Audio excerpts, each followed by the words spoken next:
people have scanners at home that they use to scan paper or, sometimes their butts or something like that. I don't know anything about that, but what if you want to scan something like this in 3D? Well, I'm here at Next Engine Technology with Dan Gustafson, who is the marketing director here, and he's going to tell me a little bit about 3D scanning and why that's important to future technology and what it's all about.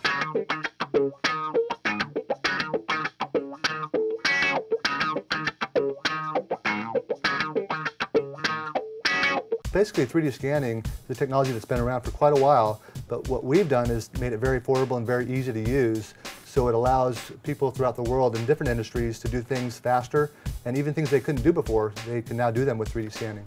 So how does the technology work? How much detail do you want? You want a lot of detail? A lot of detail? There's a sensor here. There's actually two windows. This is a macro window, this is a wide window, but you're triangulating the light against the sensor and measuring the speed of light. So there's a lot of things like Google SketchUp and Second Life that could probably really benefit from this kind of technology. Yeah, we actually have customers who scan physical objects, create 3D models, and then sell them on Second Life. Really? That's pretty popular already? I think the people who are doing it don't talk about it a lot because they have a one-up on many people and they're able to make money on it. So. It's kind of cheating in a way because instead of creating it in game, they're kind of replicating things in real life and then bringing it into the virtual world. We like to say they can do things faster, not really cheating. Not cheating, faster. So you mentioned that people are using it in Second Life. Is this something that a lot of consumers are going to be using, or is it more still on the industrial side? Right now it's on the industrial side, but we're seeing more and more people who work at large companies using the scanner to complement their knowledge of their applications they use. We have some animators who work with large studios who are now able to have one of these in their office at home, do 3D scans, and then they can quickly create a 3D model and complement an animation or a special effect for a movie. And then they can sell that to the movie at a very, very affordable price. Can you give me some examples? Yeah, an example would be the Fantastic Four. Silver Surfer, Return of the Silver Surfer. There's a scene in there where the hand was scanned and there was a transformation of the hand. And then also Mystic was an example. Hank Dawson up in Seattle uses it for some of his animation. Can you show me how we can do this one? Sure, you bet. Let's put it up there. So we'll take the physical object, put it in the part gripper. This is the auto positioner here. And we currently have the seashell up there. We'll hit the scan button. And this is the setup mode for your scan. The way the scanner works is you take multiple scans and you put those scans together to create a watertight mesh file. So here's our Nabu fighter in 3D texture, and then we have it in surface, solid. This is the mesh file, so you can see all the detail that's captured there. It's just amazing, all the detail. Wow.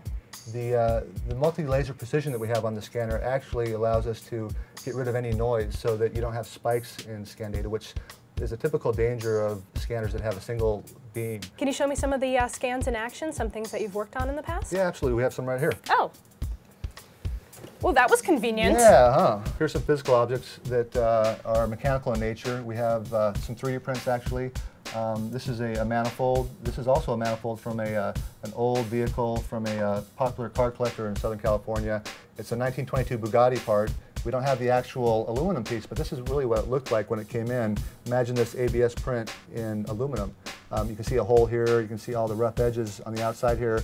It was worn over the years and was no longer useful.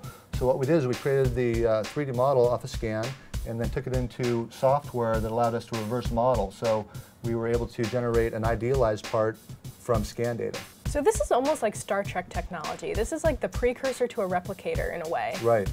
That's really cool. Yep. Is there going to be a time when the scanners are just printing scanners and then it kind of goes on to this like the robotic thing and making themselves and then they don't need humans anymore? You need a little bit of intelligence there, so I don't think that'll happen, but you never know. So this is the 3D printer, the Dimension 3D printer, and you're able to create 3D models by downloading an STL file into this machine, and it will actually print in 3 dimensions, and then you have a little piece here, table that the piece will be printed in. So when you pull this out, you'll have support material below it, and your piece will look like this.